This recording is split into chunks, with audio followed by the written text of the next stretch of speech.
What's up, guys? I'm going to talk to you today about the current goalkeeping situation at United, and it's a hotly debated topic amongst the United supporters whether they want to have either in the camp of Team De Gea or Team Lindegaard. And it's a difficult subject, and right now it seems like Sir Alex is choosing Lindegaard over De Gea, but I'm in the De Gea camp for good reason or bad. I don't dislike Lindegaard, but I have my reason in believing that we should play De Gea more. And I found this really good article from the Sabotage Times that talks about comparing the two keepers and how, and the title sometimes, if Man United want to progress, then they have to play David De Gea instead of Lindegaard.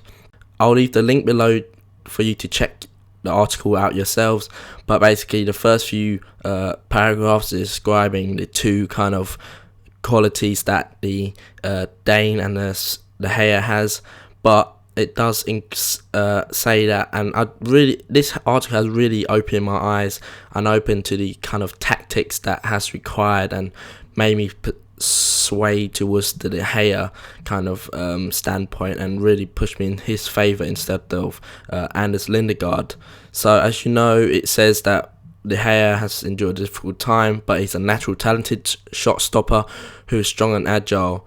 So De Gea has somewhat suffered due to his difficulties in other supposedly natural areas of goalkeeping. So that's what they say about De Gea. And what they have to say about Lindegaard is that he's a very sound and old school keeper. So this is what I have to say.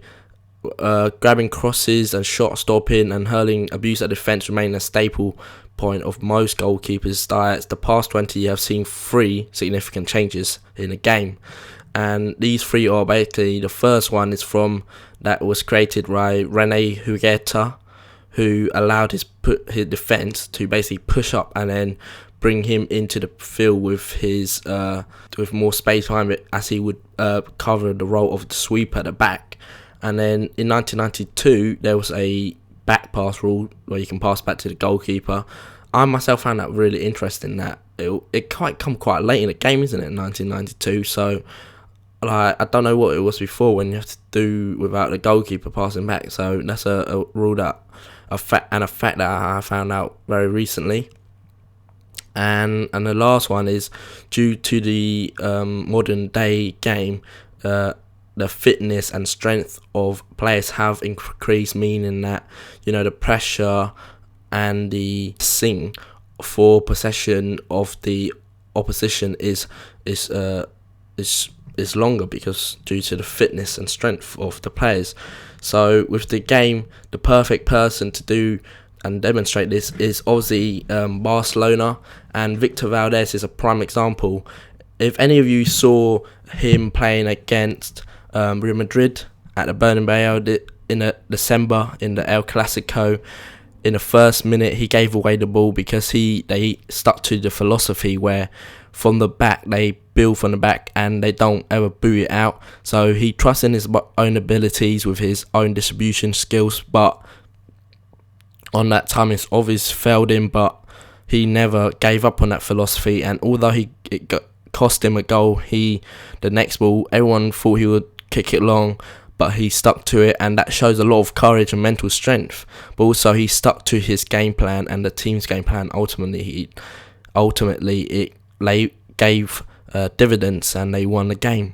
And this is what the George Osborne, the reporter, is saying, is that with De Gea, he is more suited to the modern game. I mean, look at Van der Sar. He is a master of distribution, but he was at De Gea's age, was playing and exposed to the current high pressured situation he had at Ajax, and so he was able to develop his goalkeeping skills at the same time as integrating the new kind of modern goalkeeping techniques into his game, and that's why I probably made him one of the best keepers around. And that's what I feel De Gea needs to be playing a lot more instead of Lindegaard to realise that potential, because I do believe that he will become one of the best goalkeepers in the world if he is exposed to the Premier League more.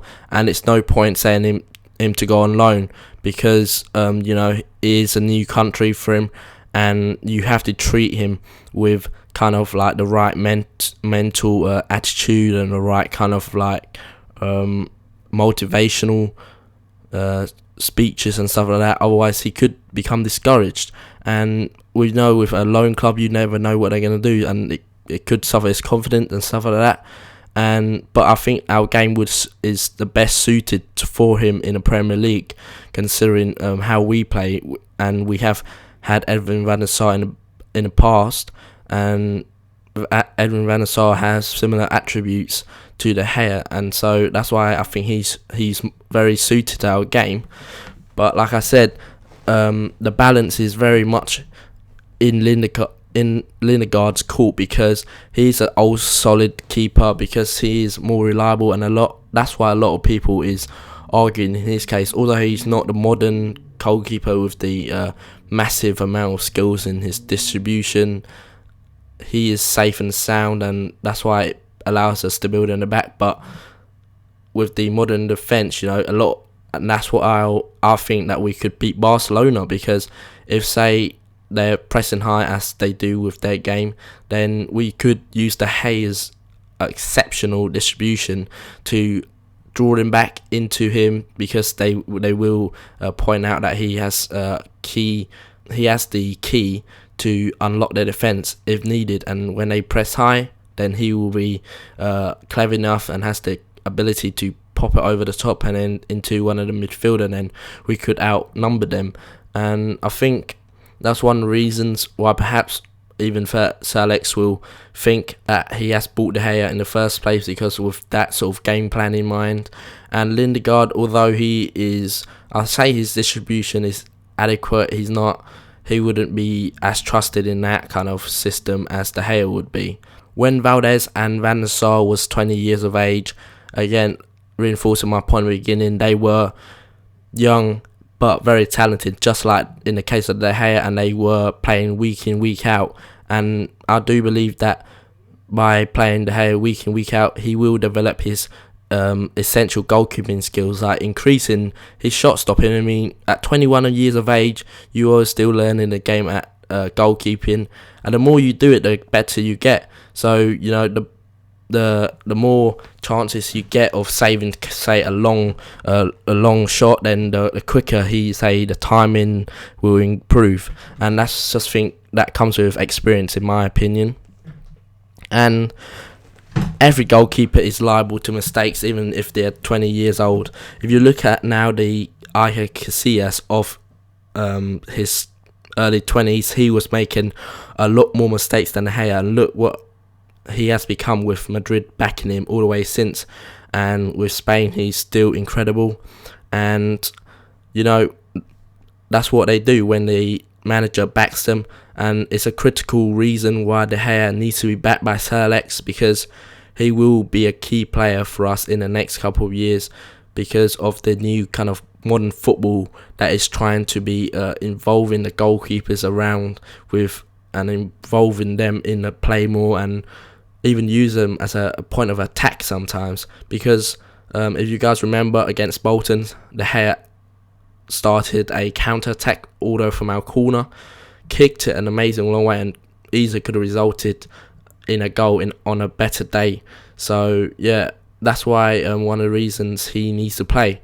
A lot of fans will be giving me probably a lot of stick for this, because they would think that you can't always play De Gea because he making a mistake. That means we could lose the title by a mistake, and that's what you're going to get, guys, because we are in a transitional state. And if you're going to sacrifice 1 or 2 titles and then go on a run for 3 or 4, then I think that's one of the sacrifices we have to make. I mean, it's a long-term kind of future, and instead of a short-term replacement. And I think Sir Alex is right now playing Lindegaard because he wants to just steady his ship. And I wouldn't be surprised before long that De Gea will be back in goal, because Sir Alex, again, does believe that De Gea is the future goalkeeper at the club, because I think he wants to integrate the Barcelona kind of attacking way into our current setup. So that's been my video, guys. If you like it, please rate, comment, subscribe. Cheers.